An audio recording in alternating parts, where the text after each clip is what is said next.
Everyone ignored the France billionaire, until the waitress speaks in French. In Manhattan's most exclusive restaurant, a billionaire sat invisible for 40 minutes while staff served everyone around him until an exhausted waitress approached his table and greeted him in flawless Parisian French, transforming his deliberate anonymity into an encounter that would expose the cruelty of assumptions and change two lives forever. Welcome back, my beautiful family and friends. If you're hooked in and you're ready to enjoy this story, click subscribe and let me know in the comments where you're watching from, because tomorrow, I will be giving you another story just as interesting as this one. And you don't want to miss it. Back to the story. Claire Morrison's feet were screaming. Not the polite whisper of discomfort, but the full-throated opera of someone who'd been standing for 11 hours straight across 2 jobs. Her student loan payment was due in 3 days, her rent in 5, and she had exactly $347 in her checking account, a number that haunted her dreams like a mathematical ghost. But she plastered on her best smile, straightened her crisp uniform, and approached table 7 with a practiced grace that came from years of pretending everything was fine. The elderly gentleman sitting there looked forgotten. That was the word that came to mind. Not angry, not impatient, just quietly forgotten in the way that broke something in Claire's chest. His burgundy suit was immaculate, his silver hair perfectly styled, but there was a tiredness in his eyes that had nothing to do with age and everything to do with being overlooked. Claire had been overlooked her entire life. She knew the look intimately. "Bonsoir, monsieur," she said warmly, her French carrying the refined accent of someone who'd actually lived in Paris, not just studied it from textbooks. "Je suis désolée pour l'attente. Comment puis-je vous servir ce soir?" Henri Dubois' head snapped up so fast Claire worried he'd given himself whiplash. His eyes, sharp and intelligent despite his 72 years, studied her with an intensity that made her suddenly aware of every wrinkle in her uniform, every exhausted line in her face. For a moment, he said nothing, just stared at her like she'd spoken an incantation that had broken a curse. "Vous parlez français?" he said finally, his voice rough with something that sounded like relief mixed with disbelief. "Vraiment français. Passe. How do you say? Textbook French." Claire smiled, a genuine one this time. "I lived in Paris for 2 years. Studied literature at the Sorbonne before." She trailed off, not wanting to finish that sentence. "Before my mother got sick. Before I had to come home and watch my dreams evaporate like morning fog. Before I became a professional juggler of jobs and debt and disappointment. Before life happened," Henri finished softly, understanding flickering in his eyes. "Oui. I know this story well. Please, sit. If you can spare a moment." Claire glanced around nervously. The maitre d' Richard, who had the personality of a constipated peacock, was shooting her warning looks from across the room. Sitting with customers was absolutely forbidden, grounds for immediate termination, and she couldn't afford to lose this job. But something in Henri's expression stopped her from refusing. "Just for a moment," she said, sliding into the chair across from him with the guilty pleasure of someone stealing a moment of rest. "Tell me," Henri said, leaning forward conspiratorially. "Am I invisible? Have I perhaps died and become a ghost? Because I have been sitting here for 40 minutes, and I am beginning to think I have entered some sort of purgatory where one is surrounded by food but never permitted to eat." Despite herself, Claire laughed, a real laugh that burst out before she could catch it. "I'm so sorry. I don't know why no one served you. That's completely unacceptable." "Ah, but I know why," Henri said, his eyes twinkling with dark humor. "I am an elderly French man in a burgundy suit with silver hair. I have been mistaken for someone else, no, someone who caused, how do you say, a kerfuffle." Claire's eyes widened. She'd missed the staff meeting, but she'd heard the whispers. "Oh God, you're not him, are you? I assure you, I have never in my life complained about underdone steak. I am French. We invented properly cooked steak. If it is underdone, we eat it happily and call it tartare."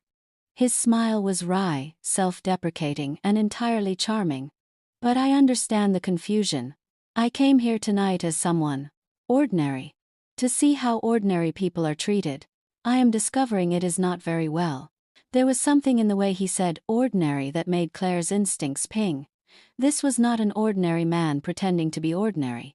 This was someone significant, trying on anonymity like an ill-fitting coat.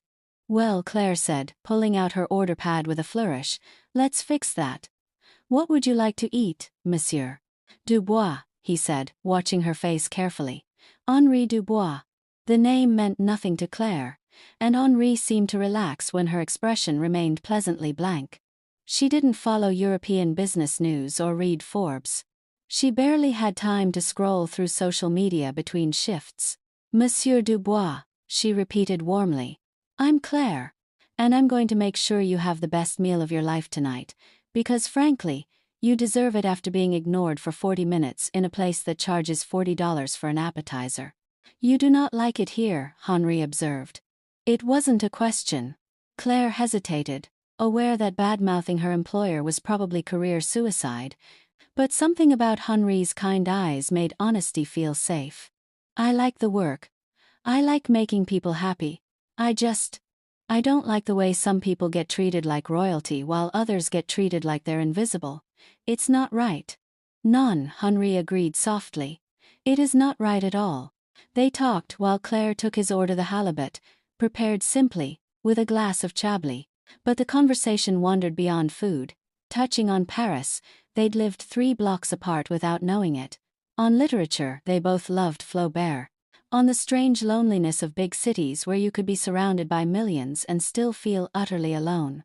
"You remind me of my daughter," Henri said suddenly, and there was such sadness in his voice that Claire felt her throat tighten. "Amélie. She would have been 32 now. She died 5 years ago, cancer." "I'm so sorry," Claire whispered, thinking of her own mother, currently in remission but forever changed. She was passionate about justice, about fairness. "She would have hated this place," Henri said, gesturing to the glittering room with its careful hierarchies and invisible barriers. "She always said that how we treat people when we have nothing to gain from them, that is the measure of who we are." Before Claire could respond, Richard materialized beside their table like an expensive specter, his face tight with barely contained fury. "Miss Morrison, a word." "Now." Claire stood reluctantly, exchanging an apologetic glance with Henri. She followed Richard to the kitchen, where he rounded on her with the vindictive joy of someone who'd been waiting for an excuse. "Sitting with customers. Are you insane?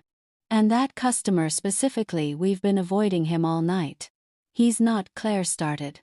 "I don't care what he told you. You're done. Clear out your locker and leave." Immediately, the world tilted slightly. Claire felt her carefully constructed life, the delicate Jenga tower of 2 jobs and payment plans, and hope collapse in real time. "Please, I need this job. I should have thought of that before you flagrantly violated protocol. Get out." Claire walked back through the dining room in a daze, aware of curious stares, of whispered speculation. She stopped at table 7, where Henri watched her approach with concerned eyes. "I'm sorry," she said in French, her voice barely steady. "I've just been fired, but your server will be here shortly, and I promise the halibut is excellent." Henri's expression transformed from concern to something cold and dangerous, an expression that reminded Claire that wealthy, elegant old men didn't usually get that wealthy by being pushovers. "Fired," he repeated quietly. "For serving me. For sitting with you. It's against policy." Claire tried to smile. "Don't worry about it. I have another job, I'll be fine." She wouldn't be fine. They both knew it. But what else could she say? Henri stood, his movements deliberate and precise. He pulled out his phone, made a single call, spoke rapid French that Claire couldn't quite follow, then hung up. He turned to her with a smile that was part kindness, part retribution. "Claire Morrison, how would you like a job? I just lost one, remember? Non, a real job. I own hotels. 23 of them across Europe. I need someone to head my guest experience program. Someone who understands that luxury is not about crystal chandeliers and expensive wine. It is about seeing people. Really seeing them." His eyes were sharp now, all business despite the warmth. "Someone with your talent for languages, your education, your empathy. You are wasted here." Claire stared at him. "You own You're not just some random French guy, are you? I am some random French guy who happens to be very rich and very tired of being treated well only when people know who I am. Henri corrected. Tonight I was nobody. And you were the only person who saw me. That is worth something, Claire. That is worth everything. The restaurant had gone quiet. Richard was hovering nearby, his face cycling through confusion, horror, and dawning realization. Other staff were pulling out phones, Googling frantically. Someone gasped. "Oh my God, that's Henri Dubois. He owns the Dubois collection. He's worth billions." Henri ignored them all, his attention focused entirely on Claire. "So, will you take the job? Based in Paris, salary of $150,000 to start, full benefits, housing stipend. You would be helping me redesign how we treat every single guest, from billionaires to, well, to people like me when I am pretending not to be one." Claire felt tears prickling her eyes. "Why?" "Because my daughter would have liked you," Henri said simply. "And because tonight, you did something revolutionary. You saw a lonely old man and you gave him your time. Not because you knew I was rich, not because you wanted something from me, but because it was the right thing to do." He paused. "Also, your French is excellent. And I need someone who can communicate with my European staff without making them wince." Claire laughed through tears. "When do I start?" "How about now? I am still very hungry, and I would like someone to have dinner with me who actually wants to be here. We can discuss the details over halibut." Henri's smile was warm, genuine, transforming his dignified face into something almost mischievous. "And then we can watch Richard's face as he realizes he just fired the person I am about to make very important." As they sat back down together, two people from different worlds connected by kindness and excellent French, Claire realized something profound.